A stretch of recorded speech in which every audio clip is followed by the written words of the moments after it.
Let's welcome in the two-time fittest man on earth, Justin Medeiros. Justin, how you doing today, man? Oh, doing awesome. Thanks for having me, guys. Did you have a good fourth? Oh yeah, it was awesome. We actually were up in Canada for like the week leading up to the fourth, so that was pretty awesome. Just hanging out with our coach, and then got back the day before and just kind of had like a slow day at a friend's house. Hung up by the pool, relaxed a little bit, watched some fireworks. It was a good day. I was gonna say, with the mullet, they kind of go hand in hand with some fireworks. But I'm gonna assume that for safety's sake, you weren't maybe lighting off any bottle rockets or anything like that. Oh no. I took it a little easier on the fireworks side of things this year, but yeah, no, we had a good time. So we haven't talked to you in a while, actually. Just general question here: how's training been going for you so far? Oh yeah, it's been going good. It's crazy how different training is. I've found like from year to year. It's crazy how much like things change. Like I feel like my lead up to like the 2020 to the 2021 to the 2022 games have all looked like so different, I feel like. But it definitely like at least keeps things interesting. Like it's always fun to like do something new and like keeps the motivation high. Why do you think it looks different? Just experience? I mean, I think for like we're always trying to like get better, try new things. I think if a lot of times people get like stuck in the rut of doing the same thing over and over again, and like it's a balance of like obviously what we've done the past few years has worked really well, but also like try not to get stagnant and make sure we're still like evolving. I think also with like Boz being thrown into the mix, I mean, I think there's different things that can pop up at the CrossFit games than prior when like Dave was programming. So there's also a bigger emphasis on different aspects of training, especially going into the games where there's so much that can come up. So you kind of got to like choose a path to follow throughout the year. Cause I mean, we train a bunch, but it's still hard to hit everything, So you're kind of trying to make some guesses, like watch some trends in programming and make sure that you're like as prepared as you can be going into the games. But yeah, it's always really nerve wracking when you're making those changes. Like, well, it's like last year went really well. Like, let's just do that again. But no, it's always been really good. I got full faith in the team we got. And given what you're working on now, how does this stage of training like throughout the year compare to the other stages? I imagine you have a little bit more narrow scope or a different scope at semifinals versus quarterfinals versus open. I'm curious if games training is just something you like more. I went up to Vancouver a few years ago and got to watch you run sandbag hills with Adam and that kind of stuff, and it just seems like that stuff appears a little bit more fun. Oh, 100%. I mean, you finally get to like get outside the gym and like you go have like field days out at like the football field where you do sleds and speed agility drills and like the really advanced gymnastics starts to come out and the odd object stuff. And like, I think all that stuff's just so fun. I mean, going into like the open quarterfinals, semifinals, and obviously the CrossFit games, like the level of skill and difficulty of like most of the workouts definitely increases. So you got to like spend time on that. I feel like going into those earlier stages, just making sure that like you have a good engine on you. It's more of like that classic CrossFit per se. Obviously, like at semifinals, you get to see some something a little bit more advanced, but for the most part, it's just kind of like that engine work. And going into the games, I mean, there's certain workouts that might not even not have much to do with your engine. It's just kind of like your skill and your ability to like adapt to some of those new like stimulus, I guess, that are going to come up. So I think going into the games, like that's kind of one of the bigger priorities that we have compared to earlier in the year. You mentioned Boz now being introduced into the mix as far as programming goes. What are the main lessons you think you learned from just 1 year, well, really less than 1 year of him, programming the season? What were your biggest takeaways from that? Yeah, I mean, it's definitely hard to like find a trend because it's only been 1 year. Right. But you kind of see like the games last year, and then you get to see like the open quarterfinals, semifinals, kind of see how those kind of flow, and what he's trying to kind of like highlight in the athletes. And I think like even going into just looking at the games last year, he looked at like the double or like the crossover was kind of introduced. So, and when you heard him talk about it, he's like, this is a basic skill. It was on like the main site, like however many years ago that was. Like it's something that we should be expected to do. So I think he's kind of getting into some like not old school stuff, but things that he believes should be part of like the mainstream of CrossFit that everyone should be able to do. It's like when people try double unders, it's like so hard, but then you go into a CrossFit class and like everybody's doing them now, you know? But your first time doing them is just like so difficult. You're whipping yourself, you want to throw your rope, do all those things. But like once you kind of figure it out, it's almost kind of like riding a bike, you know? You kind of get it. It's not super difficult. And I think like last year, especially looking at the crossover, just an easy example is it's something that I think that's probably going to come up this year, and it's just going to be expected that athletes be able to do it. He kind of dropped that seed last year of like, hey, this is the direction we're going, and it's up to the athletes to like be prepared for that. So I think that's kind of the trends that we're trying to kind of find and kind of see the direction where he's going to go, and try to make sure we're really prepared for that. And I think the newest part of that is like the gymnastics side of things. And I don't know, it's weird because I think anytime you throw a new skill component in, it puts athletes in a very uncomfortable position because we're so used to seeing you guys excel, right? And you know, be able to figure things out and do well. And I think anytime we see athletes struggle or it has this really harsh response, I'm curious if you saw that behind the scenes with athletes, you felt that yourself in the skill acquisition process, or if that's something that just kind of runs off your shoulder a little bit. No, I mean, I think there's a lot to that. I mean, I always get super fired up when we see something like that. I mean, ever since I volunteered at the games in 2015, and I think that was like a real special year at the CrossFit Games. I mean, at least to me, but like they threw out like, I think that was the year of like the snail and the pig, and like they had all these like crazy implements that people kind of had to figure out on the spot. And I think that's such like a crucial part of the CrossFit Games. And like, if something like that came up in my training, like, hey, this is a workout, we're doing something we've never done before, like, let's see how it goes. Like, I would be so fired up and excited about it. And that's how I am for the CrossFit Games. Obviously, it's paired with like a buttload of nerves. Like you got to try to figure this thing out in front of thousands of people. But it's definitely something that I really enjoy for sure. But I think a lot of athletes and stuff definitely do get frustrated. Like, hey, we look like idiots out there. But I think Boz doesn't really care about that. And I think the thing that he wants to highlight is that, hey, look at this video from 2022 of 5 athletes trying to do single crossovers or double crossovers. Like, it looks pathetic, you know?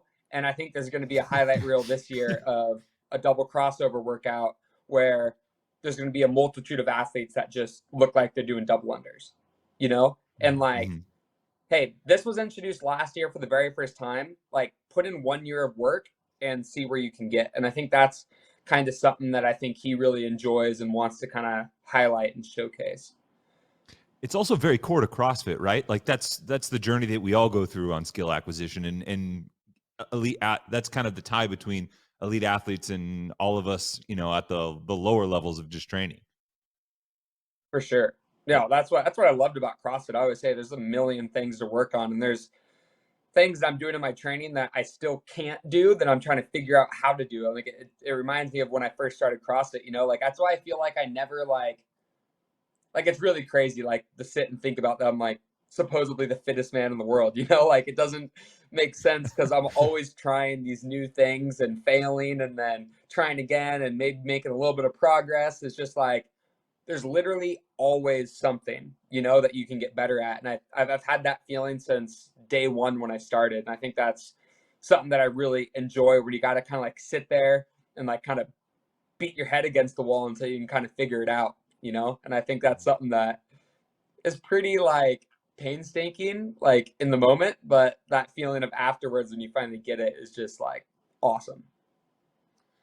How do you prepare for those curveballs that get thrown to you at the CrossFit Games in your training? Or can you, I mean, is that just an impossible task? It definitely feels like an impossible task, like at times. I mean, I think even when Boz wasn't programming, we had Dave and he brought out the freestanding handstand push-ups. And like, I remember when that workout came out, I was just like in the back. We had 40 minutes until call time.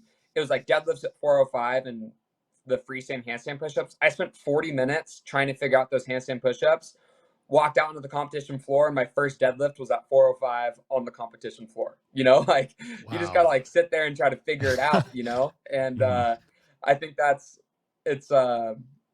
it's definitely really interesting. And when you're in training, it's just kind of like, I think the biggest part is just putting yourself in that headspace of like being all right to like fail at it multiple times. But like, I always feel like I know that I can do it. It's just a matter of how long it's going to take me to figure it Mhm. out. And hopefully that time gets shorter and shorter, the more things that you're able to try and do. And like, I think that's a skill that's learned.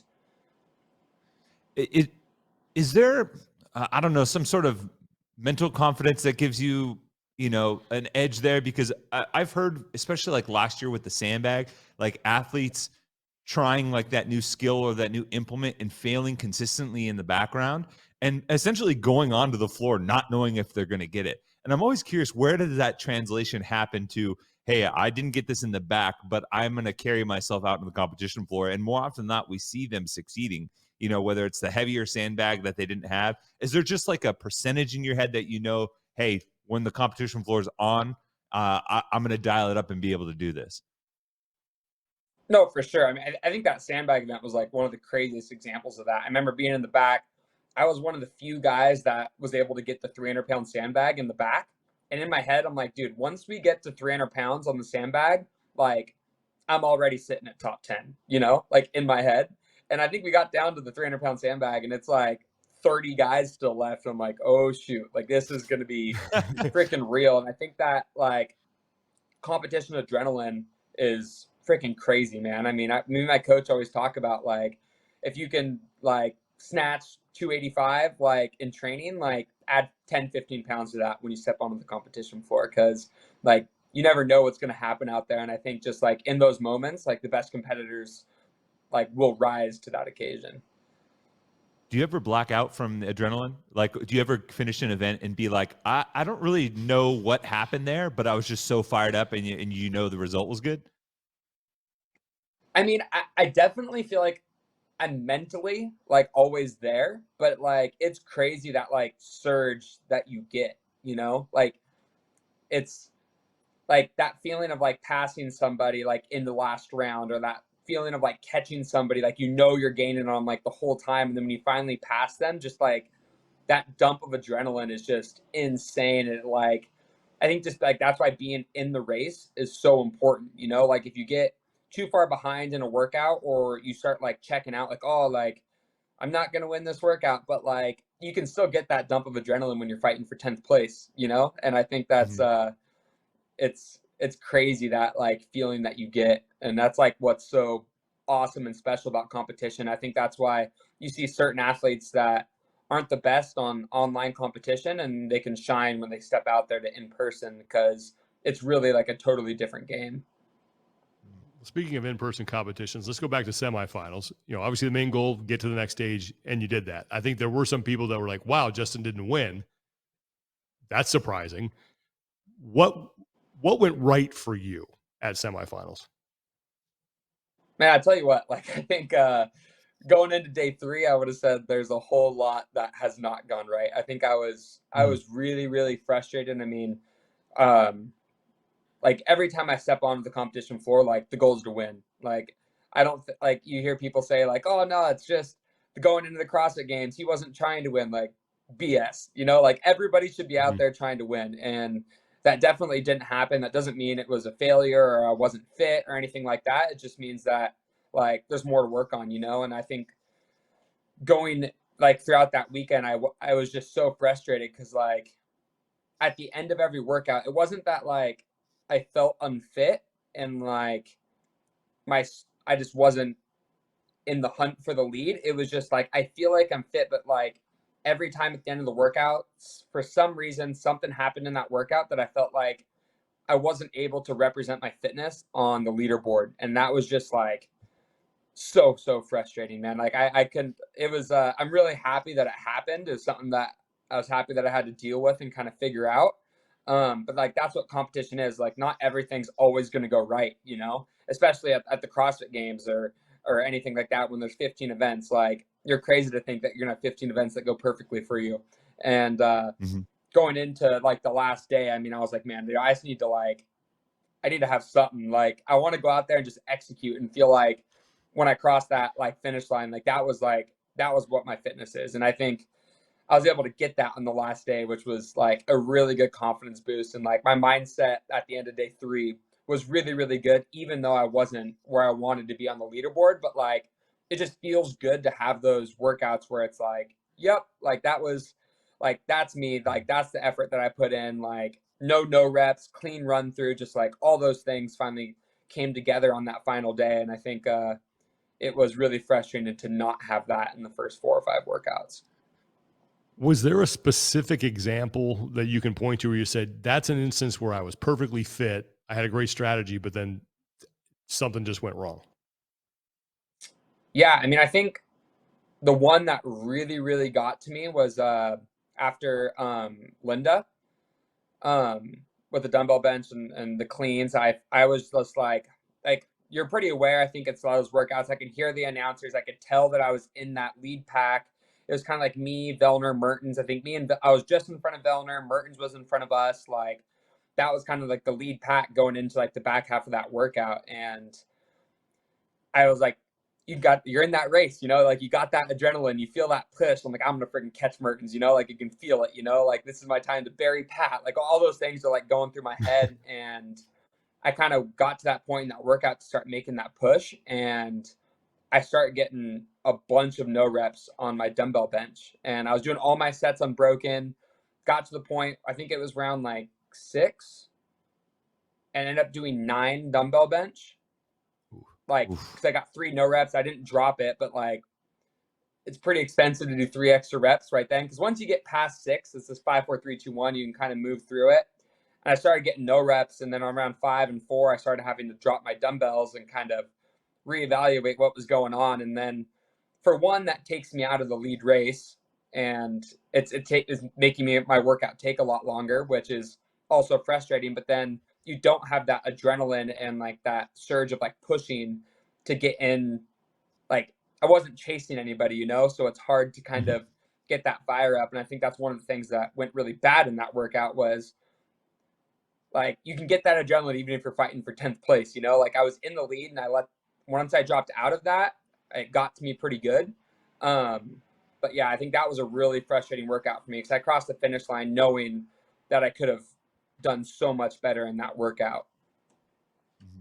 And does that have any carryover to the rest of the day? Or once you were able to kind of step away from the weekend and peel back some of the layers of the competition as a whole, were there other things that just simply came up and affected those, like test 4, test 5, when you had the back-to-back snatch events and stuff like that? I'm curious if anything else arose, or was it just simply like, hey, this happened and, you know, the day kind of just started bad and ended bad? Yeah, no, I mean, obviously the goal is always to have no carryover, you know, like I always say, like the high is never that high, the low is never that low. And I think one thing that did really well is like, I think events 1 and 2, I had similar things happen in that. And I was just kind of like, hey, it is what it is. It's competition. Like, clean it up, you know? And then when it happened event 3, I'm like, okay, like 1 or 2 times is a coincidence. Things happen in competition, but like 3 times, I'm like, hey, like I has to be me that's doing something wrong. Like, you can't blame it on everybody else when it's happening that much. And I had to sit down and have a good conversation with my coach Adam about it. I was like, hey man, like, I don't know what's happening here. Like, I feel like I'm doing what I'm supposed to be doing, but like, why is it not like showing up on the leaderboard? And I think that was a really important conversation that we have. He's like, hey, look, if that workout came up again, we'd do it the exact same thing. Like, we wouldn't change a thing. And I think just certain circumstances like caused it not to go the way that I wanted it to. But yeah, I mean, there's definitely carryover. I think obviously I try to shake it as quick as I can, and a lot of times it's easier said than done. But like, I think I was able to shake that workout going to the next one, not carrying too much into it. And I think even after winning like event 6 is like, it's not like I'm crossing the finish line, like I just won the CrossFit Games and I'm pumped and losing my stuff. Like it's like, hey, like that's what was supposed to happen, you know? Like I expected that, you know? And I think that was just kind of like a good nod. It wasn't like I highlighted that and just freaking was pumped up going into the next workout. I was just like, hey, like that was good execution. That's what was supposed to happen. Like, let's go into the next one. And I think after every workout, you need that evaluation of how it went, highlight the good, highlight the bad, and then move on. You mentioned test 6, and that I remember watching that, and it was you and it was everybody else. And there seemed to be, I don't know if I could be wrong about this, but from where I was standing, it looked like you were competing angry. Like you were like, I've had enough of this, Yeah. and I'm going to go show people what I'm really all about. What was sort of your mindset going into that? What were the conversations heading into that test that allowed you to perform that way?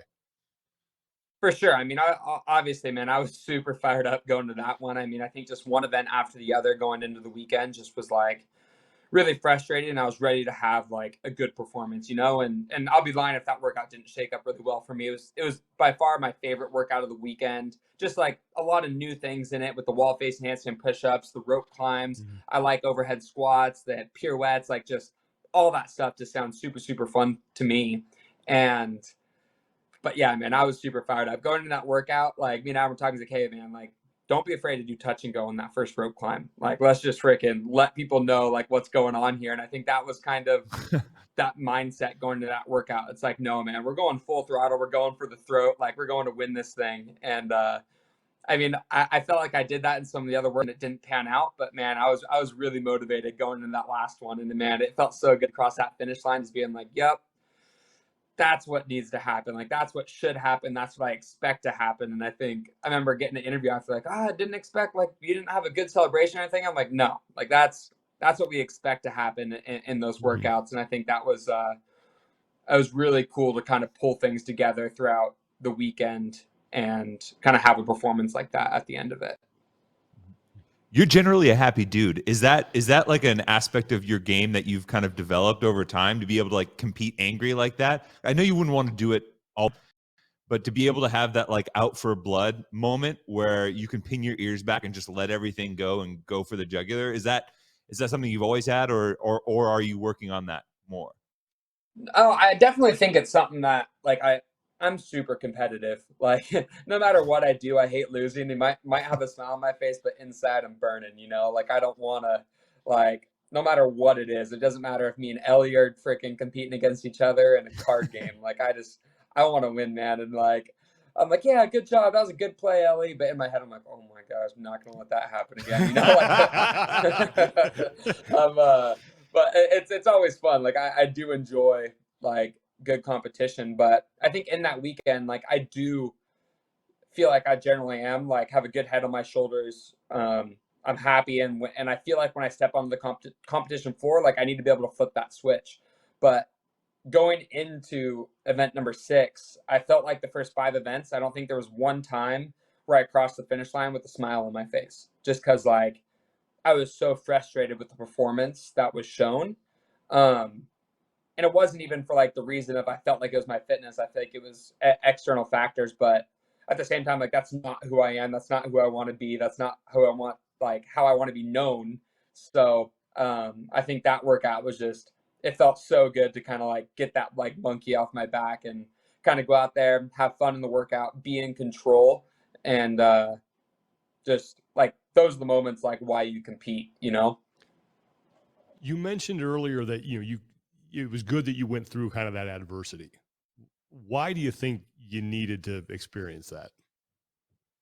That's for so many reasons. I mean, you never know what's gonna come up at the CrossFit Games, like I said, and I think I've been very fortunate to be towards the front of the pack on the leaderboard at the CrossFit Games, kind of from day one. Like obviously, I might not be in that leader's jersey from event 1, but I always feel like it's in striking distance, and I think that's something that like needs to happen if you want to win the CrossFit Games. I mean, if it gets like feel like it's getting a little out of grasp. I mean, it's really hard to stay motivated and get back in the fight. And I think like there's gonna be a time, I don't know if it's this year, next year, 3 years from now, whatever, that like I'm gonna find myself in the position where I'm not where I want to be, and I'm gonna have to make something happen if I want to get back in the fight. And I think that's what training is. That's why I compete. That's why like you do off-season competitions, just to kind of like learn those things. You're trying to find a weakness that you have to work on, and not every time that's a physical one. And every time that pops up in a open quarterfinals, semifinals, and off-season competition, it's just like, yes, like that's what we want in those competitions. Like oftentimes than not, like those bad performances are way more valuable than just going out there and crushing it. Like obviously it's nice for the mental game to kind of have that confidence. But it's nice to know what you need to work on to be prepared to win. And I think just finding whatever that is in a win or a loss is super important.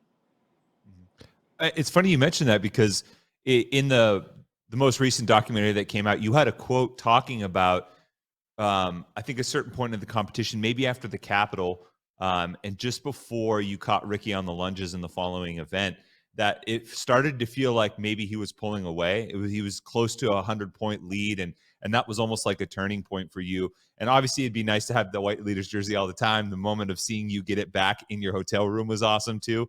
But I'm curious if there is a difference for you in like being the hunter versus being hunted. I know some athletes like being in front. Some athletes like just having that carrot to chase a little bit ahead of them. I'm curious where you fall on that spectrum. No, I mean, I love being the underdog. In my head, I'm always the underdog. No, like I really like that mindset. I feel like you got to go out there with nothing to lose, and I think that's like an important quality for me to have, because that's just kind of like how I operate. Like I like when I'm being doubted. I like when people think I'm out of the race or I'm not supposed to do good in this workout, because it's so motivating. Like it almost like frees up your mind. Because like, oh, people expect you to do bad. So if you do bad, you do what like people think, but like you have the opportunities to like make them eat their words. And I think that's it's really special to kind of go out there and let like the performance kind of talk for itself.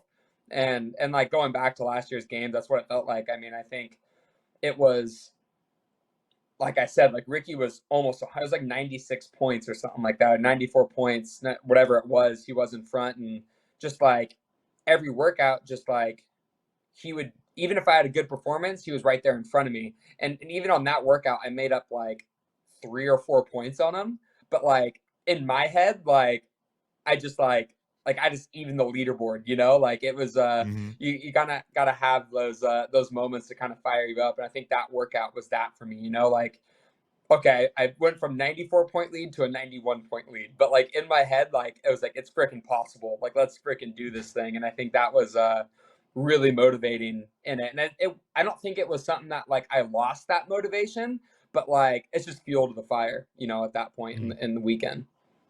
So you now go to the games as the two-time defending champion. The target is even bigger on you than it has been in the past. So you're not going to be the underdog.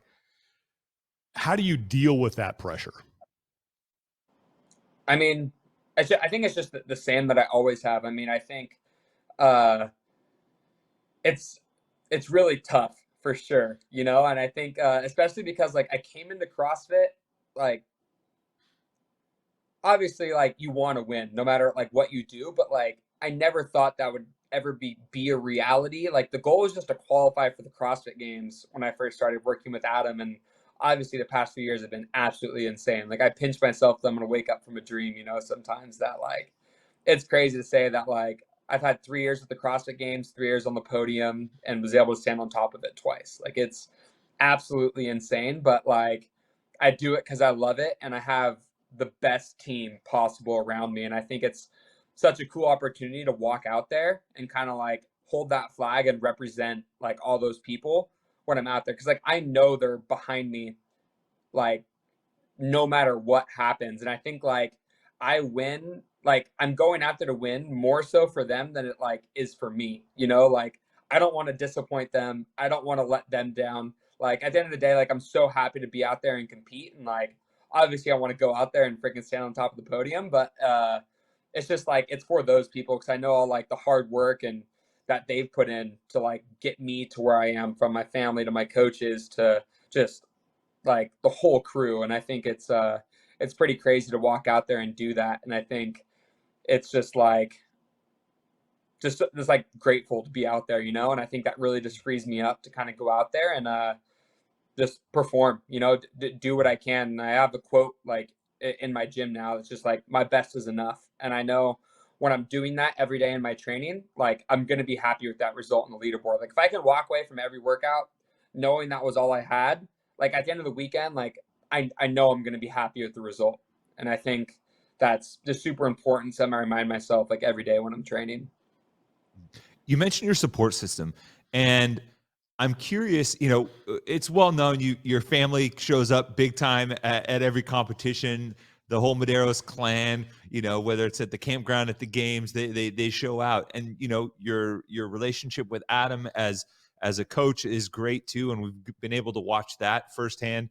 I'm curious how maybe they have evolved in their support of you over the years, because it's one thing to be coaching and, you know, supporting your son when he's an up and comer, but it's another when you know, is a two-time champ and the expectations change. And I'm curious what, if you've seen any changes in how Adam approaches and how he's evolved as a coach and how your family has as well.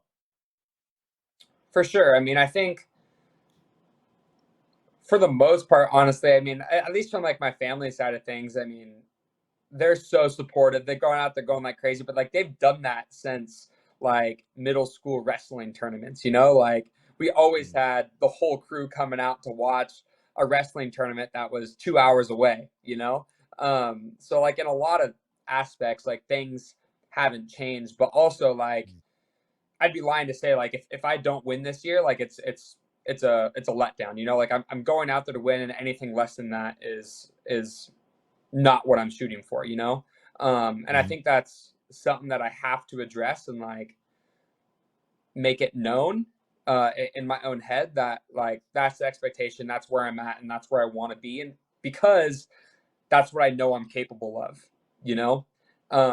So it's been pretty cool to kind of have that with Adam and Jesse like evolve too, with just we're going out there to try to qualify for the CrossFit Games, obviously in year one. And I know that like going into year number 4 now, it's like the goal is to win, and we all know that. And every step of the way, like that's what we're shooting for. Though that's every decision we make is to make that goal a reality, you know. And I think it's just really cool to kind of have them. And man, it's like it's crazy to see like how just like proud they are, you know. I mean, my coach Jesse, like I said, we're just up there in Canada, and it's just like awesome. Like I don't get to obviously go up there. Like last time I was up there was last year during this time, but like I hop on a FaceTime with him 3 times a week for 2 hour sessions, you know. So I talk to him all the freaking time, but like to go there and be a part of the community, and like it does feel like I'm part of the community when I go up there. Like I feel like I know everybody just because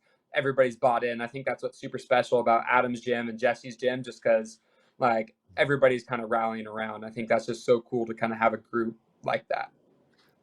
You have a lot of great people in your corner, but you know, other than Ellie, they're not athletes and they're not out there, you know, dealing with the same thing that you're dealing with. So what's it been like now having her in the mix to, and you know, you guys support each other. So what's it like, you know, being able to lean on each other as you know, go through this process?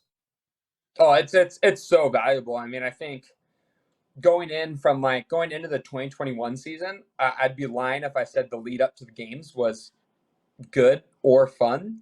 It was pretty brutal. And I would like in my head during that time, I was like, man, like if this is what it takes to be a games athlete, like I don't know how long I can do this for. And obviously going into 2021 and winning, like obviously that like makes you kind of forget about a lot of that struggle.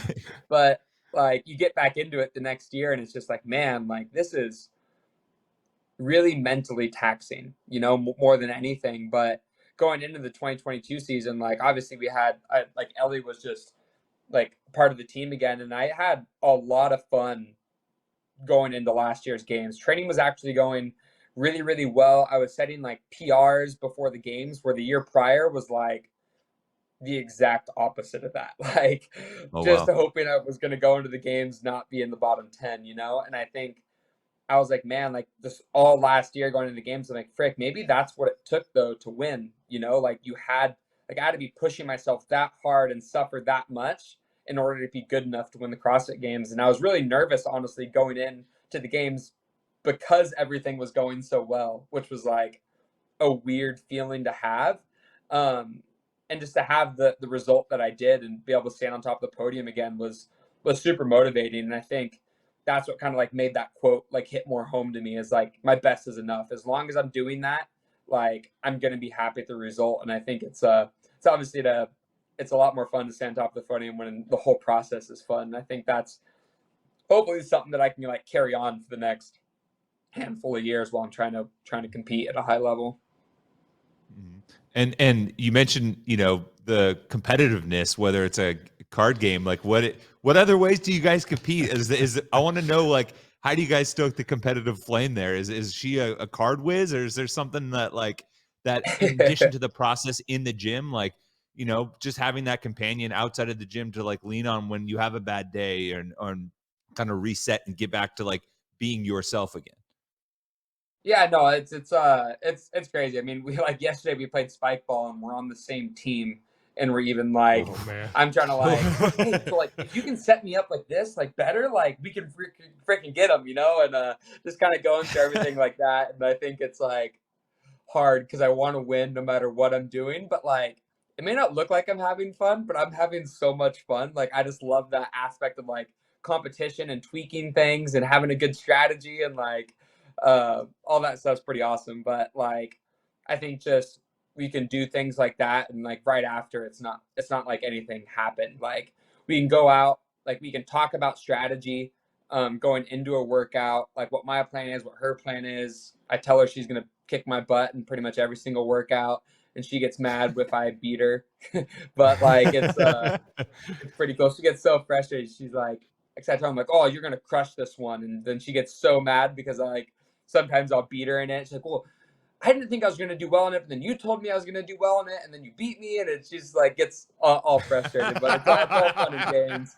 It's cool playing those head games a little bit, but yeah, man, it's really fun to be able to like talk about strategy openly and like, hey, like this is what I'm gonna do, and oftentimes like our plans are pretty different just because we have different strengths and weaknesses in a workout, you know, and it's cool to kind of like go back, sit down, talk after the workout, after we're given like 5 or 10 minutes to cool off from whoever won, and then we can just like talk about like what went well, what went bad, and like learn from it. And I think that's super cool. It's crazy. I mean, I think most people, like, we're in a relationship obviously, and like people like see their significant other in the morning, they go to work all day, don't see them, come back in the afternoon, spend some time. The weekend they probably go hang out with their friends, uh sometimes with or without their significant other. And like, man, me and Ellie spend literally 24/7 with each other. Like we live together, we train together, which is our work, like everything we do is together. And like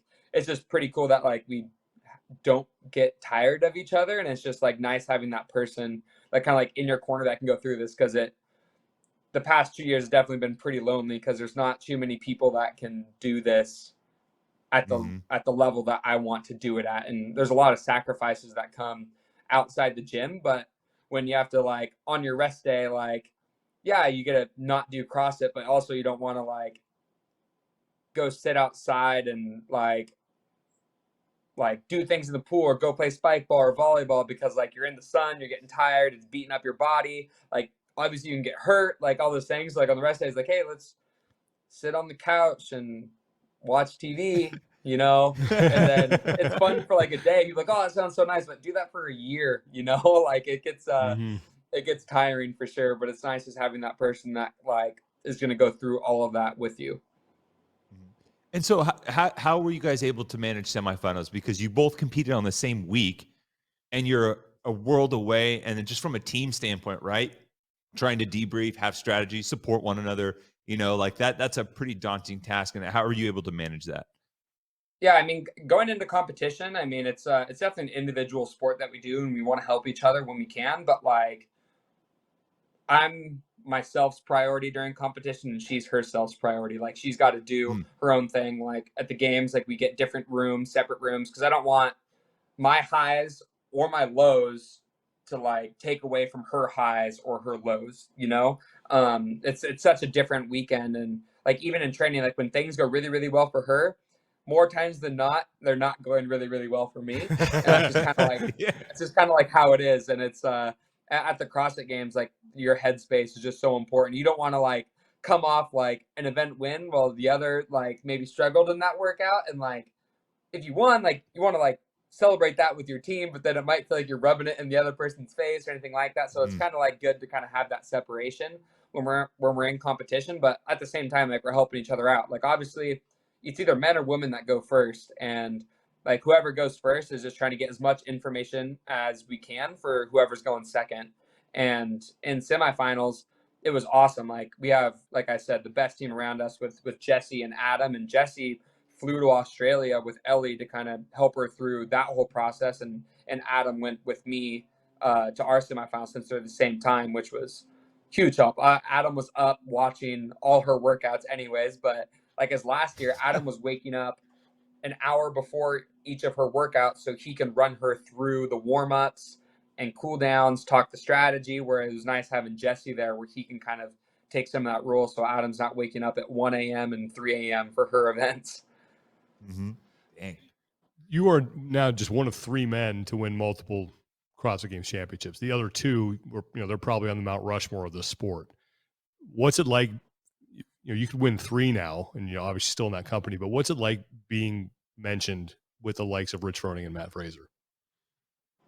It's honestly crazy. Like I said, like the goal to come in to CrossFit was to maybe qualify for the CrossFit Games, and to have the resume that I have, man, I could not compete again, and it's still like a top resume to have in CrossFit. There's not too many people that are going to be able to stand on top of the podium or even on the podium at the CrossFit Games. So it's a huge honor to have. But like I said, there's still so many things that I know I can get better at, and I think that's really exciting about like what's to come. But to be in the mention with them is just insane. Like I like honestly, both those guys, what they've done in the sport is honestly crazy, and to catch those guys would be freaking insane. So just to be mentioned with them even a little bit is pretty awesome. It's just like crazy to think about, and even to call like some of them my friend, which is just like it's super crazy. But man, like that's the goal. Like I'm in competition. I want to chase both those guys down, even though I'm not even competing against them. And I think more times than not, after a workout, I try to think about how Matt would have done it, or how he would have done it, or what his time might have been. And it's honestly crazy to go back and see. And I watched Rich compete, but obviously Matt was like in the heat of it for me when I was trying to make the games. I watched him so much, so it's really cool to kind of have that comparison and still feel like I'm chasing him, even though he's not even there. But man, it's definitely an honor, and I definitely hopefully I can close the gap even more year after year. Kind of touching on that, and obviously there's a ton of humility that you've always been gracious in showing as well. But how do you flip the switch? Because at some point, you do have to flip the switch. You have to be the 2-time champ. You have to carry yourself like that. Is there something that you do that gets you in that mode, so you can look at yourself and be like, yeah, I'm the man, and it's time to be that? Man, I think there's nothing that does that besides when you walk onto that competition floor. I mean, I think when you see the leader's jersey, I mean, I think that's just kind of like what fires you up. Doesn't matter, like even fires you up more when someone else is wearing it, And I think when you're on the competition floor, like it's just when I'm out there, like that's my jersey, and then that's how I view it in my head, and it's just a matter of time until I can put that thing on. And once it's on, like it's not coming off, and that's kind of that mindset that you have to have, like going into competition. And then it's the CrossFit Games is crazy, man. It's there's so many ups and downs and curveballs that come with it, but just to go out there and kind of compete and try to showcase that is one of the coolest experiences you can have. I just got a couple of random questions for you. We always like to kind of end with just some fun ones here. Between you and Ellie, who's messier? I think that's an easy one. That's for sure me. I mean, I definitely lived on my own for a while, so I had to like I like the dishes, the cleaning, like all that stuff was on me. And now that have her, like she takes up some of that responsibility. So when she's not here, I'm like, oh shoot, like I actually got to do my laundry now, you know? Like I almost forget that has to get done on a weekly basis. So it's definitely nice to kind of have her do all that, but I'll definitely take the blame on that one. You may have already answered this next question, but what is something that you do that you know gets on her nerves? Oh, man. I think we're pretty good in the house, but in the gym, it's for sure when I tell her that she's going to crush a workout.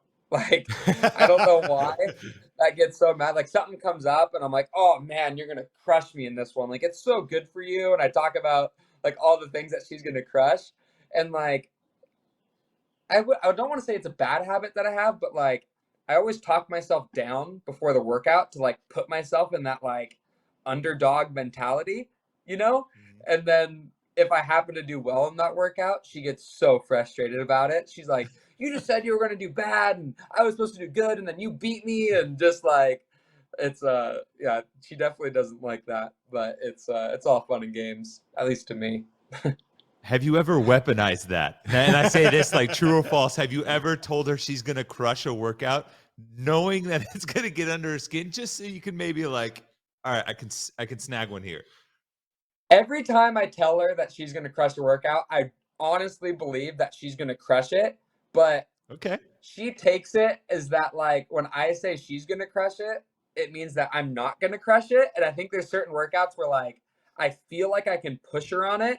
So I tell her she's going to crush it, and then if I'm close to her or anything like that, she's frustrated, but it's definitely really, it makes me like, it's because like she's honestly like the best in the world at certain events. Like I 100% believe it. When there's certain workouts that come out, like if she had like 3 event wins at the CrossFit Games, it would be no surprise to me. Like I feel like she's fully capable of doing that, just like being the best in the world or pushing the best in the world at certain workouts. So if I'm able to beat her in some of those things, like it's just like crazy. It's not like it wouldn't mean anything to me if I thought she wasn't good at those things. You know, it's because I think that she is best in the world at them. And if I can push her in it, like I'm fired up about it. So to me, it's a compliment when I tell her it. She takes it as an insult, but it is what it is. If you're on a road trip with her, who is picking the music? Me, for sure. I'm normally driving and picking up the music, but I think sometimes that gets on her nerves because sometimes I listen to podcasts and stuff like that, and she just wants to listen to music. Like, hey, I'm driving. I'm listening to what I want to listen to. All right. I was gonna say, is that the rule? The driver picks the music or picks what's on the radio? Pretty much. But I'm always driving, so I don't know what would be the case if things switched. I'm still trying to convince my wife of that rule. So yeah, I know. I'm just trying to pick up pointers on that. Well, that's all I got. You got one more? Or I was curious. We touched on it a little bit, and this is more for, I guess, you specifically. What is, and maybe it's a self-care thing, but what's the thing that you do to like get right? If you had a bad training day, bad training week, whatever it is, like, is there something that you do that can like make you feel like yourself again? Whether it's a movie, a run, a song, anything like that, like what helps you get right? Honestly, for me, I feel like it's just kind of like, I'd say it's pretty broad, but just like getting outside. Whether it is just like going to the river, jumping into it, shooting the basketball around outside, just kind of like something to like get my mind off it. And I always feel like when I'm outside, it kind of just makes me feel good in general, just being outdoors. And I think just being able to do like some sort of activity like that, I think has always been like super helpful for me. I know if I sit inside and soak on it, like I'm thinking about it over and over and over and over and over and over and over and over again. So I think it's just good to kind of get my mind off of it for sure. And I think just getting outdoors, whatever it is, going on a walk. I don't try to do anything like a run or any type of training because then I get competitive and end up running too hard or doing whatever it is. So I think for me, it's just doing something that like I'm like almost like bad at, but I can just kind of like do it because I'm not gonna like get frustrated or anything like that with it. So yeah, I don't know if that makes sense, but yeah, sure. Nature's a great disinfectant, you know, for sure. Justin, thanks so much for taking the time to do this, man. We really appreciate it. I know you're super busy right now getting ready for the games, and looking forward to seeing you and the entire entourage in Madison soon. Awesome. No, thanks so much, guys. Always love talking to you.